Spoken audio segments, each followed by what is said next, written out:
My family blamed me for everything, the fights, the silence, even the mood in the room. My brother could burn the house down and I'd still be the one holding the match. So I left without a word. Years later, they asked why I never call. So I mailed them something they didn't expect. I got blamed for everything. The tension, the silence, the edge in everyone's voice. If someone slammed a door, it was because I was provoking. If the mood shifted, I was the problem. Didn't matter who started the argument. Somehow, it always circled back to me. Dinner could be going fine until my brother snapped about something. Threw a fork, raised his voice, stormed out. My mom would sigh, my dad would rub his temple, and then they'd both look at me. What did you say to him? Not is he okay? Not that was out of line. Just a quiet accusation disguised as concern. Even when I said nothing, especially when I said nothing, it was my silence they read as blame, as attitude, as proof I was starting something again. I became the storm they always swore was coming. If my brother was irritable, it was because I was too sensitive. If he yelled, it was because I kept pushing. If I cried, it was manipulation. There was no winning. And over time, I stopped trying. I learned that in my family, accountability was optional as long as you weren't me. My brother could do no wrong. He'd crash the car, curse someone out, disappear for days, and somehow there was always a reason. A good one, a justifiable backstory wrapped in concern. He's under stress. He's going through a phase, don't be so hard on him. I watched them clean up after him for years. Not just the messes, but the narrative. They rewrote every incident like it was bad luck, not bad behavior. Meanwhile, I got suspicion. If I came home late, it was disrespect. If I questioned anything, it was defiance. If I said no, it was drama. He got excuses. I got lectures. He'd yell at our mom and be forgiven by dinner. I'd roll my eyes and get called ungrateful. When he broke things, they got replaced. When I broke down, I got ignored. I learned early, some people are handed grace. Others have to beg for it. He was allowed to be messy, flawed, human. I was expected to be the example, and if I ever slipped, I became the problem. He'd shout, break, slam, and I'd get the lecture. Every time. I'd be in the next room, headphones on, doing nothing. Then I'd hear it, the thud, the raised voice, something shattering. Him again, always him. But by the time it was over, somehow I'd be the one pulled aside. What is wrong with you? Do you ever think about how your energy affects this house? You're not easy to live with, you know that. I'd stand there blinking, wondering how we got from him screaming at the wall to me being a threat to the family's emotional well-being. They rewrote events in real time. If I defended myself, I was escalating. If I stayed quiet, I was weaponizing silence. My presence became a trigger they didn't want to name, so they made me the reason for everything. Once he threw a remote at the TV. I wasn't even in the room. They told me I should have known not to ask him questions that day.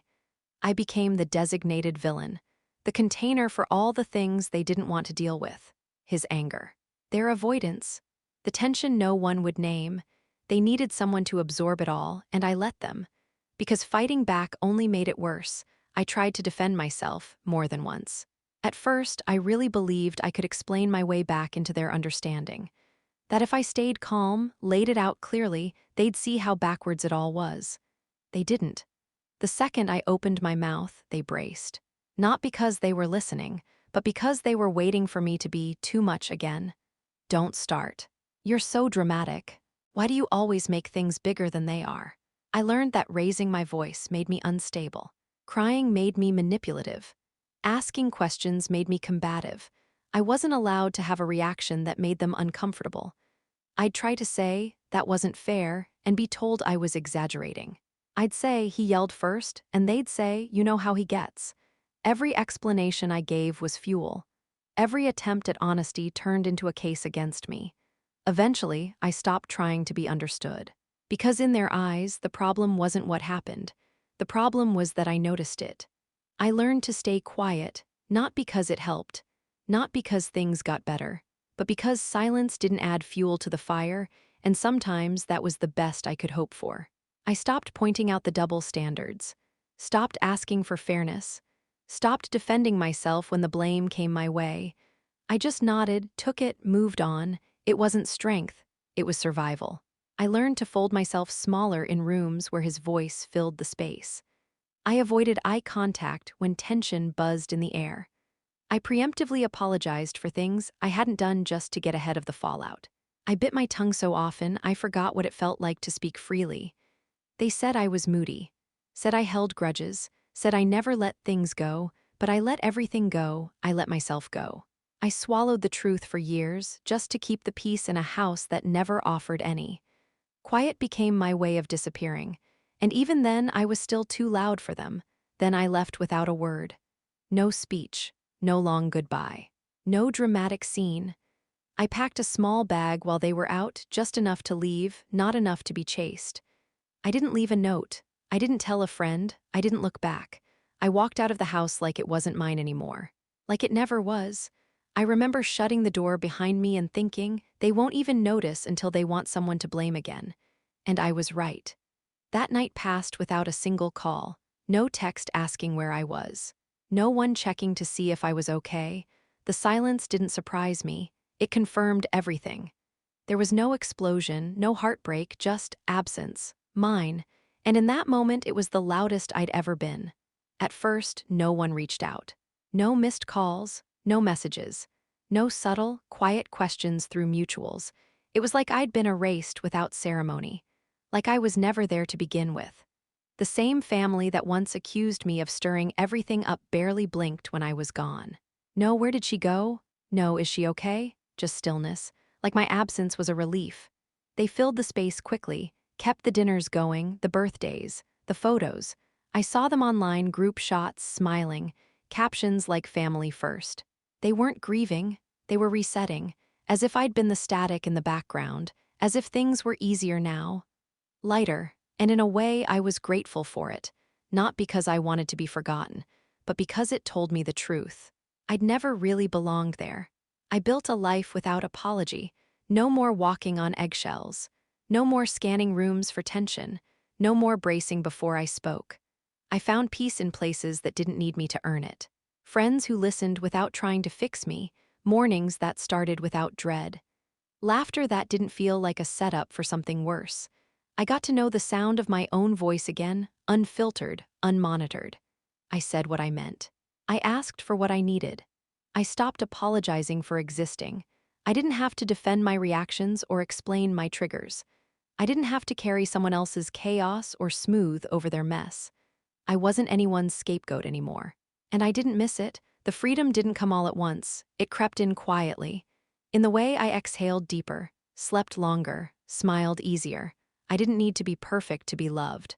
I just needed to be somewhere I wasn't constantly preparing for blame. Years passed. I didn't look back. Not at the house. Not at the street. Not at the version of me that used to sit in her room trying to figure out how to be less of a problem. I moved cities, changed my number. Left the old photos in a box I never unpacked. I made space in my life for new people, new patterns, a version of home that didn't ask me to shrink. I didn't replay old conversations. I didn't stalk their profiles. I didn't wonder how they were doing without me, because I already knew. They were fine. They'd been fine. I stopped needing them to fall apart in my absence. Stopped needing proof that my pain was real. Healing didn't mean closure. It meant distance. And I protected it like my life depended on it, because for a while it did. Then they started asking questions, out of nowhere. Years of silence, then a message. Why don't you call? Are you mad at us? You just disappeared. As if the distance happened by accident.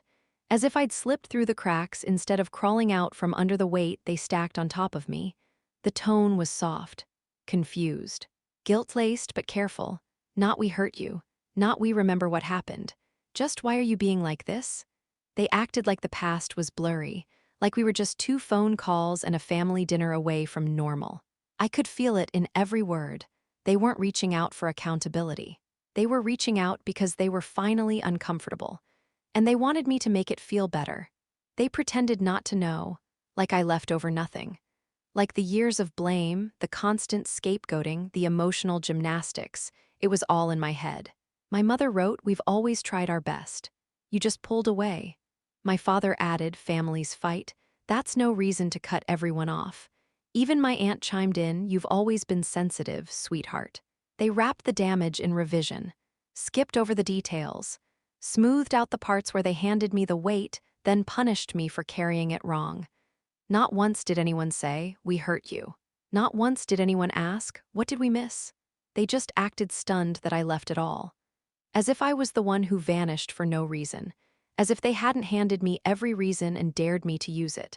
I didn't reply right away. I read the messages once. Then again. Let them sit there like something sour in the fridge, quiet, stale, waiting. I didn't rage. I didn't cry. I didn't draft a long reply full of the things they refused to see. I just sat with it. Let myself feel how unsurprised I was. They hadn't changed. They were just uncomfortable with the silence they created, and I refused to break. But I knew what I wanted to say. Not revenge, not a takedown, just the truth. The kind that doesn't need yelling to be heard.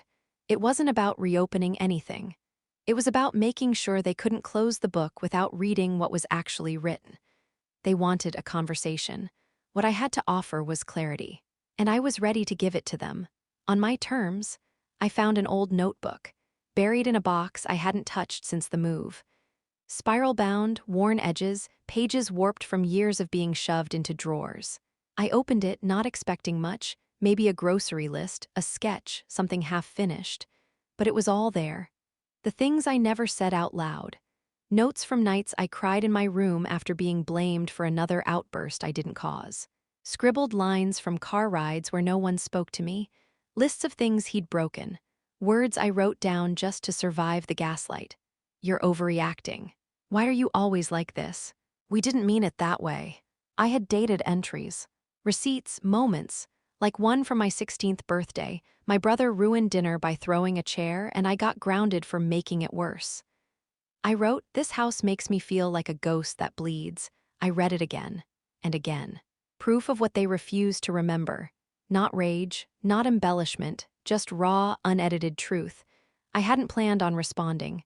But this was the answer. I picked the right pages, not the messiest ones. Not the ones scrawled in rage or soaked in tears. Just the clear ones. The ones that laid it all out without drama, dates, words, patterns. The quiet kind of truth that doesn't flinch. I skipped the entries where I begged for love. Skipped the ones where I doubted myself.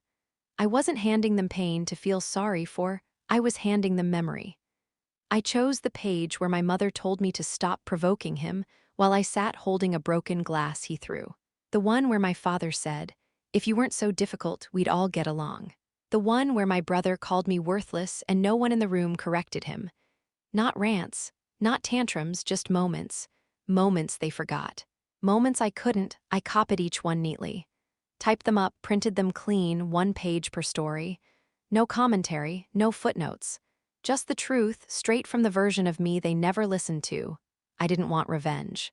I wanted a mirror. I mailed a copy to each of them. No note, no return address. No explanation taped to the front, just a plain envelope, white, unmarked, heavier than it looked. Inside, a quiet reckoning. The words they never let me speak. Not rewritten, not embellished, just preserved. The kind of truth that doesn't need punctuation to hit hard. Each packet was the same. Same pages, same order, same silence. I didn't include my name. They'd know. They'd recognize their words, their phrases. The way they twisted things until I became the villain in every scene. It wasn't an attack. It was documentation. I'd spent years being told it wasn't that bad. Now they'd have to read what not that bad looked like in black and white. And this time they couldn't talk over it. A week later, the calls started. First, just one, my mother's number. I didn't answer. Then came the voicemails. "Can we talk? I don't understand what this is about. You really think that's how it was?" Confusion, then came the edge. "That's not fair, you're rewriting everything. You always did make things bigger than they were. I can't believe you would send something like that." Defensiveness. Then silence for 2 days. After that, regret, voicemails longer, shakier. "I wish we'd handled things differently. I didn't know you felt like that. Maybe we didn't see it clearly. But even then, no one said we were wrong. Just we didn't realize. Like that made it better. Like ignorance was an apology. It wasn't. They read the pages. Now they were scrambling to soften the story I'd finally made unmissable. But I wasn't scrambling anymore. I had nothing left to explain. I didn't pick up, not once. I watched the names light up my screen, familiar, distant, desperate, and I let them ring out. Let the voicemails pile up like they used to let blame pile on me. I didn't need to hear the whole message. Just the first line, that was always enough. My mother's voice trying to sound steady, my father clearing his throat, my aunt asking if we could just talk, no judgment. Even my brother once. I deleted them all, not out of rage, not to prove a point, but because I knew the pattern too well. Guilt, then gaslight, tears, then deflection, a brief window of softness, followed by the same old silence once they felt better. They had my silence once, they weaponized it. Now it's theirs to keep. My brother sent a message too, just one line, "You really did all that." No punctuation, no apology. No acknowledgement of the things he said, the things he did, the silence he stood in while I took the blame for his mess over and over again. I stared at the screen for a full minute, not angry, not surprised, just done. Because even now, he wasn't asking if it was true. He was asking if I actually had the nerve to tell it. If I'd really broken the unspoken agreement that kept him safe and me silent. He wasn't curious. He was exposed. And instead of facing that, he turned it into a challenge. I didn't reply, he already knew the answer. I didn't respond, not to him, not to any of them. Not even when they sent the "I miss you" texts. Not when they switched to guilt, to shame, to vague promises of change. Some people don't deserve a final word, not because they're evil, not because they're beyond forgiveness, but because they spent too long proving they'd never hear you anyway. I didn't need a confrontation. I didn't need closure handed to me like a favor. I had my peace. And I wasn't trading it for a single moment of being misunderstood again. They wanted the last word. They expected me to crack, to break, to explain. But silence is a response. And mine said everything. They wanted a phone call. I sent the truth. And now they can sit with it like I did for years. No follow-up. No forgiveness framed as obligation. No loop to close, just the weight of what they said, what they did, and what they chose not to see until I spelled it out for them. I don't owe them softness. I don't owe them return access to a life I had to claw my way back from. What I owed to myself I already gave. The truth. Now I leave the phone behind. Let it buzz or not, I don't check, I don't wonder. I walk outside, the air is crisp, the sky is open. There's no one watching for my reaction, no one twisting it into something it's not. I breathe freely. No apology in my lungs, no explanation in my throat, just me. Finally heard, without having to speak ever again. Thank you for watching. Please do not forget to like, comment, share, and subscribe. I love you all.